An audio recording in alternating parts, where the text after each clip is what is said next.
fait, moi, je suis un fou qui est quand même assez sage dans la façon de prendre les activités. C'est-à-dire, je veux m'amuser, je veux pas me casser la figure.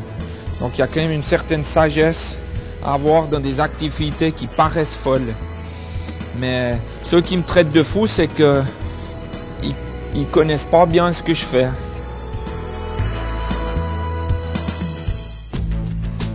J'ai toujours été très admiratif de tous ces hommes volants qu'il y avait, parce qu'il y en a beaucoup. L'esprit qu'ils avaient, ces gens, d'aller au bout de leur passion, mais jusqu'à risquer vraiment leur vie. Moi là, j'ai toujours un plan B, c'est haut. J'ai un tout petit peu le feeling qu'ils ont dû avoir. Mais ces gens-là, quand ils y allaient, ils savaient pas c'était la dernière. C'était vraiment les vrais pionniers. Puis l'idée m'est venue par cette admiration. J'espère que s'ils me voient là-haut, ils doivent avoir du plaisir. Mes parents, je les ai un petit peu habitués, surtout ma mère, je lui avais toujours dit, déjà comme pilote militaire, de toute façon, même s'il m'arrive quelque chose, sache que pour moi, c'est ce que je voulais faire. Et donc, aussi ma femme, elle savait que c'était un petit peu risqué et tout, mais jamais personne ne m'a empêché de le faire. Et si on veut aller dans une direction puis qu'on a la passion pour y aller, mais il faut y aller, même s'il y a des risques et tout, il faut y aller. Parce que vaut mieux avoir des remords que des regrets.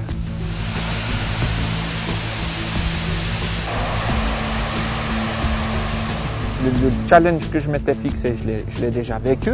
Maintenant, c'est tout bonus. Mais c'était galère pendant 7 ans. Il y avait des hauts, des bas.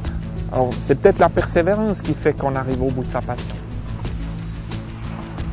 Les débuts, c'est comme dans toutes les activités de prototype, de développement, c'est compliqué, on ne sait pas.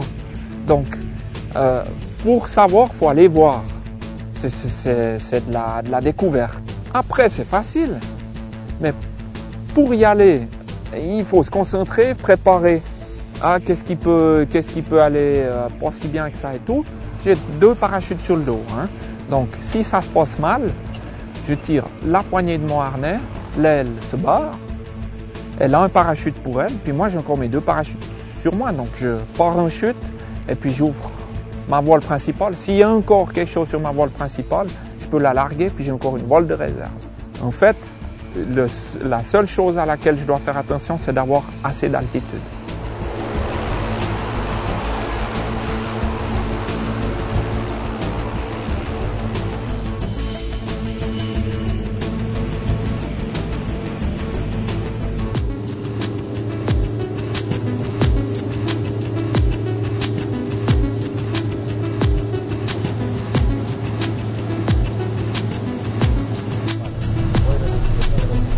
Je voyais le Sukhoi qui était en dessous, qui se préparait, mais 4 réacteurs qui fonctionnent, là, ça va être beau. Puis là, je quitte l'avion avec les ailes. C'est le dernier truc vraiment qui peut encore un petit peu être pointeux. C'est l'ouverture des ailes. Donc, je enclenche mon petit switch. Là, en descente vraiment à fond, je suis à 300 à l'heure. Et quand je suis en palier, je suis à entre 80 et 200.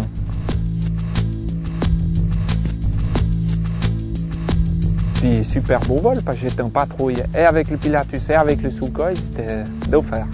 Je suis en osmose, en fusion avec l'élément, avec les copains, on a passé toute une journée là autour de cette aile et tout, à briefer et tout. Les mêmes copains, je les retrouve dans des avions. Moi, je suis sous mon aile, mes 4 réacteurs fonctionnent. On est tous en osmose là. C'est un moment grand pour tout le monde. Au niveau du feeling, je peux m'imaginer qu'un oiseau, c'est ça. Il n'y a pas besoin de réfléchir, tiens, j'ai une commande ou quoi. Il n'y a rien entre moi et le milieu. Si je veux monter, je me cambre un petit peu. Je veux descendre, je me penche en avant. Si je veux aller à gauche, je me penche comme ça, en remontant un petit peu le buste pour pas descendre. Je sors un tout petit peu la jambe et puis le bras. C'est complètement, vraiment comme le gamin qui joue à l'avion.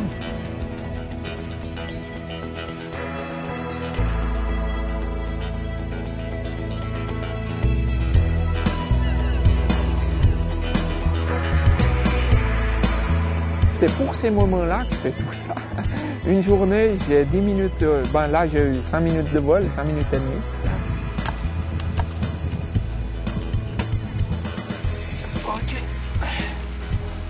qu'à repartir au fiolet, puis c'est bon.